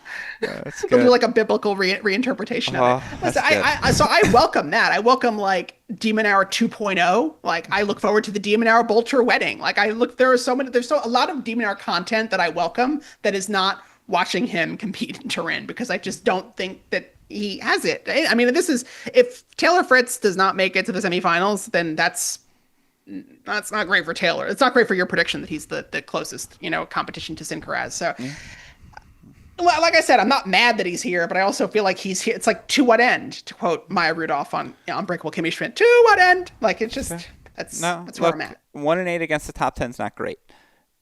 Alex de Minaur has maximized. He conceded. No, this is the best version of Alex de Minaur. And again, I never thought that guy was going to be number one in the world, but that he has become the 6, 7, 8 that flirts with the best in the world and beats everyone else. That player is not insignificant in today's ecosystem where we do have as much parity and chaos as we do. So fair enough. We can disagree to disagree. Again, I'm going to hold with I have an A- B+ range, but I'm going to double down on A- just because I'm angry. And I feel defensive. But all right, that's the demon look at the 2025 season. Let's go next to Felix Auger-Aliassime, because certainly, again, another guy, tale of two distinct halves of his 2025 season. 25 years old, 8 in the rankings, 8 in ELO, 5 in yearly ELO, 48 and 23 overall in the season. That's the 6th most wins. But, of course, since Cincinnati, 22 and 5 overall. That, of course, includes a stretch that saw him beat Zverev, Rublev, and Demon on his way to those U.S. Open semifinals. His win over Bublik is a legit top 10 win in Paris. And considering the stakes of the victory of him needing to get to the final to thrust himself over Musetti for that final spot, I'm counting that as a signature victory this season, more so than his win over Fritz at United Cup. 9 and 8. He finishes the season against top 20 opponents. That's tied for the 5th most top 20 wins. 5 and 5 against the top 10. Shockingly tied for the 4th most. 10th in hold percentage, 34th in break percentage, 2nd career tour finals appearance. But again, more importantly, feels relevant for the first time since 2022, DK. Where'd you fall in grading his 2025 campaign? Buckle up. I'm going to make another figure skating analogy. So when you're scoring a skater, there's a technical score and there's what's called the component score. The second mark, artistic. Often that mark has a bit of reputation, attached to it. And when you deliver technically, often that component score, which may not have been as high when you're inconsistent, all of a sudden comes back in full force and you just get this ginormous score when you start performing really well. And that's kind of how I feel about Felix. Like he's he's always had such a reputation for being someone who should belong in this conversation that once he started to technically and tactically deliver again, the way that his reputation and perception has just exponentially rocketed past his current number 8 seed. I think if he were to win or make the final here, I think it's by far an A- season. I think right now as it stands, it's a B+, but Felix just has such pedigree that when he is performing well, all of a sudden he very easily fits into this dynamic of the top of the men's game. I still don't think he's super close to competing with Alcaraz or Sinner, but he's so much closer than he was 6 months ago. So I give him all the credit in the world for just being tenacious and dealing with the ebbs and flows of his career. Someone who had so much expectation on them to be dealing with such disappointment, he would have every excuse in the world to just kind of fade away, and he never has. And this is another great, resurgence from him. I would like to see him continue it into next year. How much is he being assisted by the fact that he's playing indoors, or how much of this is just a testament to the hard work he's been putting in? We don't know that yet, but definitely probably I think he's probably the 3rd most impressive guy in this field. And again, it's that number 8 boost that you see when you have these late ATP finals or WTA finals finishes. That guy who gets in right under the wire often performs quite well, and when he has enough rest to do it. So I think Felix is in pole position to put together a really nice result here in Turin. So I think right now it's a B+, but I'm willing to go up based on the results here. I've seen a good month from Felix. I've seen a good 2 months. I've seen a good 3 months now, again, on indoor hard courts, where he is the winningest player since 2000 or since 2020, I think, on the indoor hard courts, where it's him and Sinner's the list. I need to see it in other portions of the calendar before I can so thoroughly believe it. But to your point, this just felt real in a way that, look, maybe it's because he's 25 years old and just got married, and he's just older and more established, and after having so many ebbs and flows as he's had. Here's the thing. Quietly, he was one of the 10 best players in the world through the first 3 months of the year. The problem was he was horrible at the marquee events. Really good wins the Adelaide title, right? Beats Tommy, beats Korda back-to-back, then loses 5 sets, second round Australian Open, albeit to a Davidovich Fokina who finished top 15 in the year. Loses round 1 Indian Wells to Brooksby. Not acceptable. Round of 32, Miami knocked out by Musetti. Obviously, both of them make this field, but round of 32, you'd expect better than him from. Loses match 1, Monte Carlo to Altmaier. Loses match 1 to Cerundolo, Madrid. Loses round 1 to Arnaldi at Roland Garros as well. Like, he was really bad at the big events to start the season, despite having a lot of 250 successes in between. The way he's put it all together down the season's home stretch, the way he's committed to a closer return position to double down on his strength, his serve, his forehand, are the sort of weapons you have to possess if you want to hang with Sinner and Alcaraz. And we saw that with him against Sinner at the U.S. Open. You saw that in Paris against Sinner as well. Like, look, this is a guy who's always been the guy amongst his generation, youngest to do X, Y, Z at the junior level, challenger level, ATP level, etc. Hit a little bit of a speed bump because this is a guy who does one thing really well, but he does one thing really well, and that's really the game plan. And you know how to scout for it, particularly on slower outdoor surfaces. And yet, when his weapons are firing, like they were in New York, it just doesn't really matter who's on the other side of the net. And that's what you need to compete at the highest levels today. I'm going to go A-, and I agree. Like, we'll get to the who has the most on the line here in a second.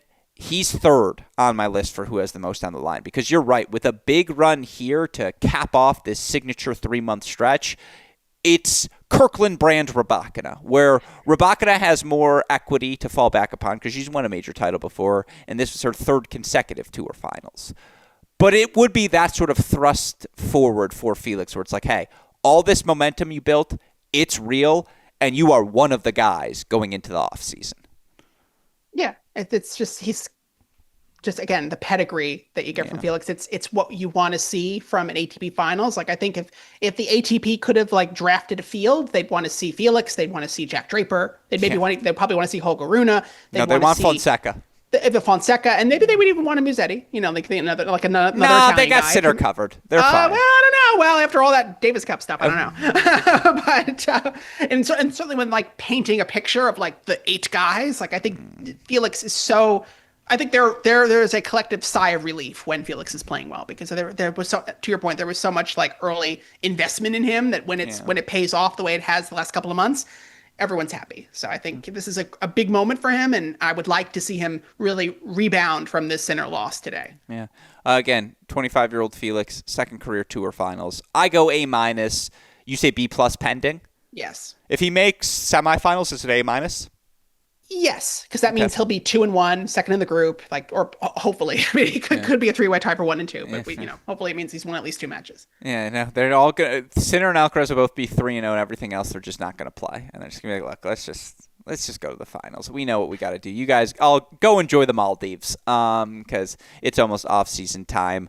All right, last but certainly not least, David Kane, I know how happy you are to have reached the 23-year-old Lorenzo Musetti, the last man to play himself into this event. Of course, you look for the 23-year-old, 9 in the rankings, 11 by ELO, 19th by yearly ELO, 44-20 overall on the season, 11-4 at the slams, 35-10 against non-top 20 opponents. But the big numbers, 9-10 against top 20 opponents, tied for the 5th most wins. Again, 5-8 against the top 10, tied for the 4th most wins. No titles, however, his clay court stretch, you look at what he did, 18-4 on the clay this season. That includes reaching the finals in Monte Carlo. That includes reaching semifinals in Barcelona. Semifinals in Madrid. No Barcelona. Finals Monte Carlo, semifinals Madrid, semifinals Rome, semifinals Roland Garros. His losses were Alcaraz, Draper, Alcaraz. He was the 4th best player in the world during the clay court stretch. And this is very reminiscent of that 2023 Holger Rune clay court season where he was also very clearly one of the 5 best players in the world. And to have that sort of stretch during your age 23 season, it thrusts him into this first Tour Finals appearance. By the way, we talked about the dearth of the original next-gen crew. This season, Musetti got wins over Tsitsipas and Demon in back-to-back events in Monte Carlo and Madrid. Then he served up a let me beat Medvedev and Zverev back-to-back in Rome. Then he beat Rune and Tiafoe at Roland Garros. So we talked about it all podcast long of don't judge players well because the rest of the field fell off. Well, Lorenzo Musetti capitalized on that field falling off and beat them to work his way into this event. And yes, to get in, Djokovic had to withdraw. But I think it would have been an A-minus season for Musetti regardless. Excuse me, not A-minus season for him regardless of qualifying for this Tour Finals that he did. That's my grade. What say you? No. I mean, look, this was like a Casper year, a Casper Ruud kind of year where you rack up a lot of your points on the clay swing and, try to do what you can on the hard courts and the faster surfaces. He was injured after Paris, did not play particularly well on the grass and then was trying to get things back together at the US Open, does make the US Open quarterfinals. I mean, I would say it's a B. I mean, the fact that he did what he did on the clay swing and was still fighting to make it, he posted some really big point totals on the board and was still scrounging together enough points to make it in over the finish line. And maybe that has something to do with, Felix's late surge. Well, he was also awful between the French Open and that U.S. Open quarterfinal. Right, I think he lost round 1 Wimbledon, early Canada, D.C., U.S., Cincy. Didn't make it to the quarterfinals of any Masters after Rome. So, but couldn't you argue that hiccup is a direct correlation? There's a direct correlation between how many matches he played on the clay, how physical that stretch was for him, and thus that high is more important. I guess. I mean, I just feel like for him, he put such stock into making this ATP Finals. It's baby, who cares? Well, it's not home soil. It matters to do it in your home country. I don't know. Imagine if they had the ATP Tour Finals in Secaucus. And you're telling me you were, or I don't know, Secaucus, New Jersey? Or yeah, but I'm from Long Island. No, I know, but somewhere, I know, but you're not going to put it in the city. That's too much heat. Could you play the Tour Finals at Madison Square? The WTA did. Did they? Yes, Chase Championships. When back was in the this? 90s.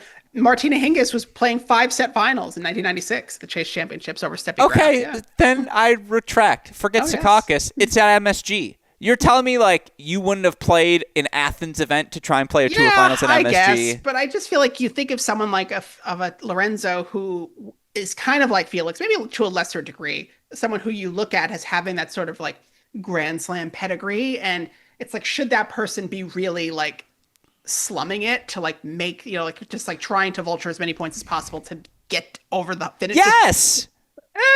I don't know. It feels there's no chivalry in a Tour Finals race. There's no chivalry. No, chivalry. I just feel if you can't do it, then don't kill yourself to do it. And then what is the reward to then potentially go 0-3, 0-6 in sets?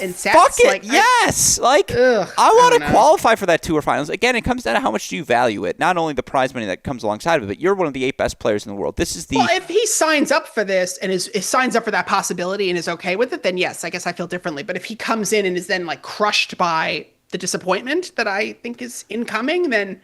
I guess, what did you sign up for? That's fair, but I think he knows what he signed up for. I think it was about the race. I think it was qualifying for this event and putting himself in this caliber. It's this is my peer group. These are the people I hold myself to the standard to now. Right. And this is who I need to be every year moving forward. And hopefully in the future, again, I don't have this 2-month gap to where now I have to chase points come Athens. Yeah.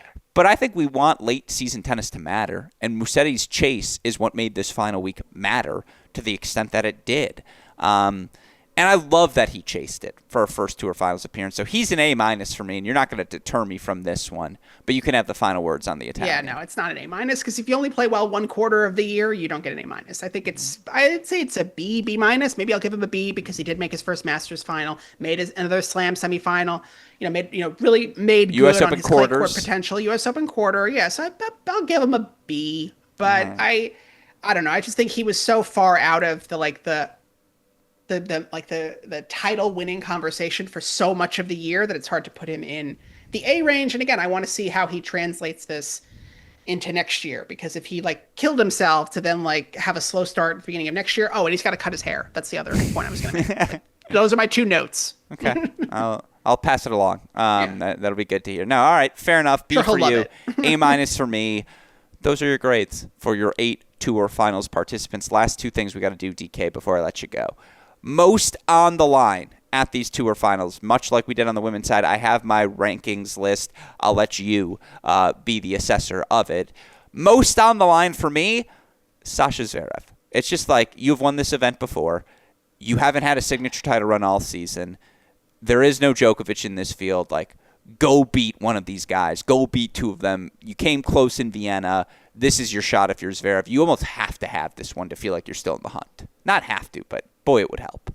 I don't know. I just feel like if he were to win this, maybe it depends on how he does it, but if he were to win this, I don't know if I would feel like, oh my God, he's got a chance to win the Australian Open in a way that I do feel slightly about Elena Rybakina winning this. Well, the WTA Finals. It's different scales of number one. I agree. Rybakina's one was a sounder one, but you look at the rest of this list, someone has to be number one. And it's just not Sinner or Alcaraz, because they could play the next two rubbers for themselves naked, and it would not cause me to reassess any part of their decision-making process. Like, they're fine. They cannot be in the top. It comes down to who needs it more, Zverev or Fritz. And Fritz has Zverev's number.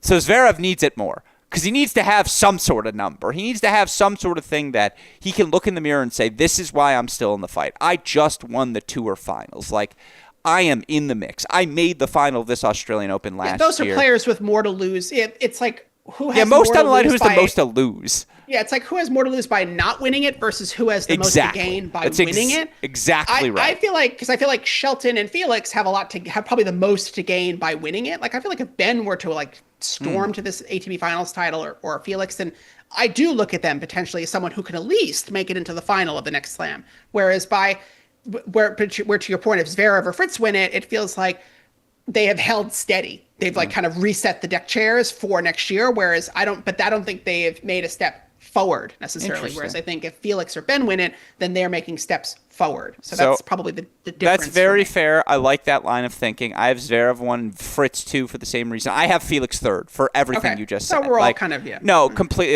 If Felix makes a final, not even wins it, but if he makes a final and beats one of Sinner and Alcaraz, then it's like, whoa. Okay, yes, it's indoor hard courts. Yes, it's ideal conditions, but this is a different level of confidence from the 25-year-old, not 22-year-old now, 25-year-old. So he's 3rd. Demon, I have 4th, just because if he does go 1-2, 0-3, you are the new Andrei Rublev, my friend. Sinner 5, Alcaraz 6. I just think it matters more for Sinner than Alcaraz because, as you mentioned earlier, it's like this is his territory, indoor hard courts. Can't lose another one to Carlos in these sorts of conditions where Carlos has never been particularly good, and thus he's 6th on the list because, great, you won a tour finals. Doesn't change our perception of you. I have Musetti 8th because who cares? Yeah. I'm debating if I should move Ben up or not. The injuries, I think it's a victory for him just qualifying for this event. Fair. And, like, if he won it, it would be gravy, but it would only, again, another guy whose perception I can only improve with a big result here. I feel pretty sound in my list. Zverev 1, Fritz 2, Felix 3, Demon 4, Sinner 5, Alcaraz 6, Shelton 7, Musetti 8.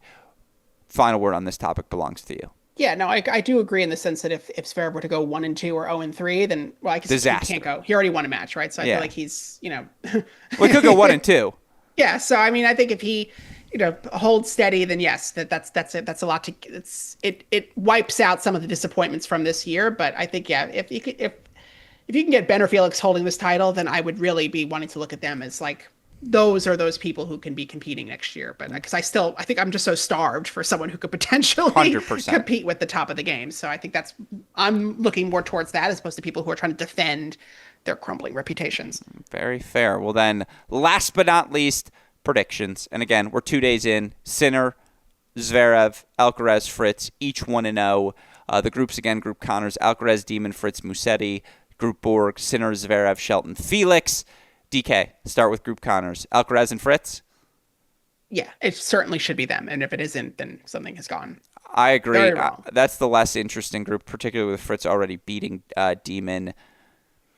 Group Borg is the tougher group just because of the big servers and the conditions we're in. Zverev already beat Shelton. Zverev-Felix match feels like that will be the play-in match for that second spot. I think we both take Sinner. Who you got, Zverev or Felix? I want to say Felix. I really do. Yeah, he better not just. It's very Project Runway, Josiane, baby, do the job, girl. Like, this is your moment. Like, this is the moment. And if he doesn't do it, then that's also kind of like it. it's just sort of a brutal way to end what has been such a resurgent streak for him. And it's a sure. shame that both Ben and Felix are probably not going to qualify. But if it's one of the two, I think it would be Felix. Very intrigued to see that Zverev Felix match, especially because he's got a lot to make up for now after the Sinner defeat. Yeah, no, not unfair. I think I'm going Sinner Zverev. I'm going Alcaraz Fritz. Who's your final? Who's your title? I mean, I think it's got to be Sincaraz, right? Yeah, but just there's no other way to finish it. And I do think Sinner is probably in with a chance of winning this title. Yeah. I think Sinner, Alcaraz, it's the fitting ending. I think I take Sinner as well. That said, 100 minutes on the ATP Tour Finals. If you are not ready for the action to begin now, if you cannot enjoy what you watch in full from an educated perspective, I don't know if anything will help get you ready. And the reason for that is because we have DK here. Shout out to you, DK. On my day off. Any .com coverage we should be aware of that you guys will be up to? Any things you want to let the listeners know they can follow to supplement the experience? All the usual. If you like your WTA Finals coverage, it's more of the same, and it's going to be bigger and better than ever on tennis.com. I love it. Well, .com, as always, a great place for all of your coverage for all things tennis. And again, a shout out to you and the team, DK, for the work that you do. A shout out to our team here at Cracked Racquets for the work they do, in particular, our super producer, Daniel Westoff. What sort of a job does he have, DK? Oh, he does a fuck of an editing job, and I hope he also watched that 7-hour deep dive with Big Brother 27 third place Morgan Pope. I know I watched it. I have thoughts. Text me, Westhoff. I want to know what you thought. 7 hours. Amazing. I think you would like Morgan. I feel like Morgan is very Gruskin coded. I don't know. She's a gamer. Okay. Like a video gamer or like a... Yeah, like a Twitch streamer / model. Let me ask you this. Do I strike you as a video gamer? You strike me as a streamer.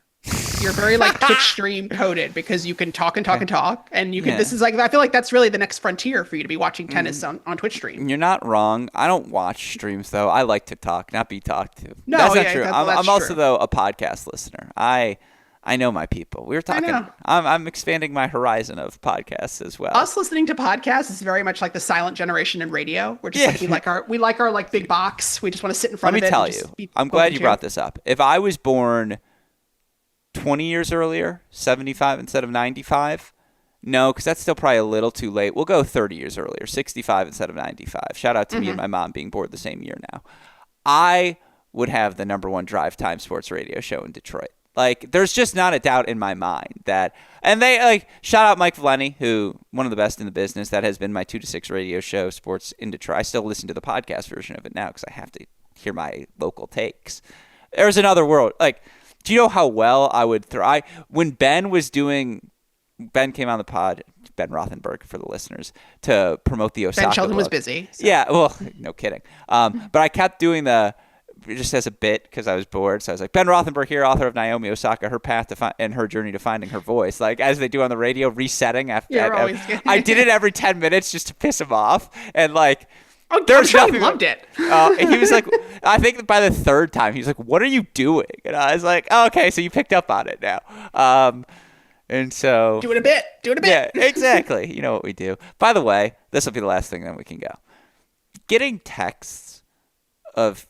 I'm going to expose your texts here. Oh, no. That you listen... That was pretty mean today. No. I'm not going to expose that part. Yeah. First of all, wasn't that mean, listeners? Second of all, you... offering takes when Ben posts a pod and being like, I listened to this, no challenges remaining. Oh. And I don't think I've ever gotten mini break feedback in the group chat. Like, it crushes my soul every time. Like, actually it doesn't, because my haters are my motivators. Who was that? I feel like that's I don't know. Feels like a Nicki Minaj quote. It motivates me that someday you'll like this show enough that you'll not only continue to come on it so kindly, you'll listen to it as well. I will end this with one more Real Housewives reference that you'll appreciate. There was a back and forth where someone was accused of saying, oh, I'm not really friends with this person.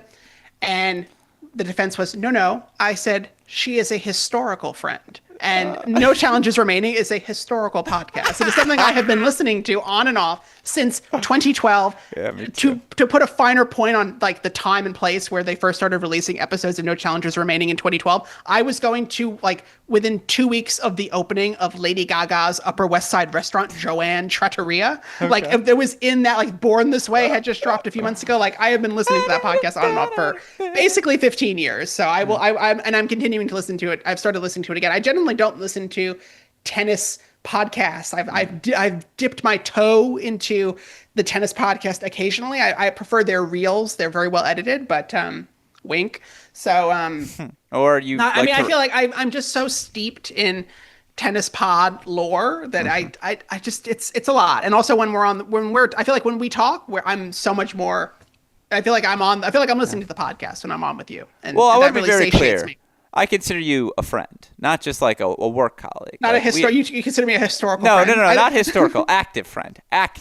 So I feel like but we have a bit of history. We're pre-COVID. We're pre-COVID into COVID. It's also usually if I want you on the show, I just text you and I'm like, just come on the show. You're right. When I want to talk tennis to you, we just have you on the show and we talk tennis. So I understand. I get text messages that are like, if you could say no. You could say no. Enjoy your time on Long Island. I was like, no, I'm around. Like, I needed an excuse to leave anyway. You're like, no, it's totally fine. I'm like, do you not want me on anymore? Like, I started to feel uninvited after I was invited. So I was like, I'll give them tomorrow. I know the value of a Sunday dinner, and I would never rip you from Mrs. Kane. Like, I would never want to seek her wrath. So, if anything, it was for her. That's good, because I got some text about it. This has been running long. Yeah. All right. I was told to tell you to get to the point. All right.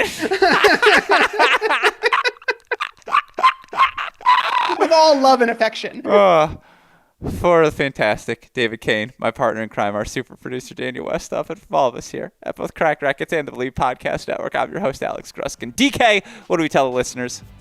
Oh, and that's the break. And we will see you all tomorrow. Enjoy the tour finals. Thank you, DK.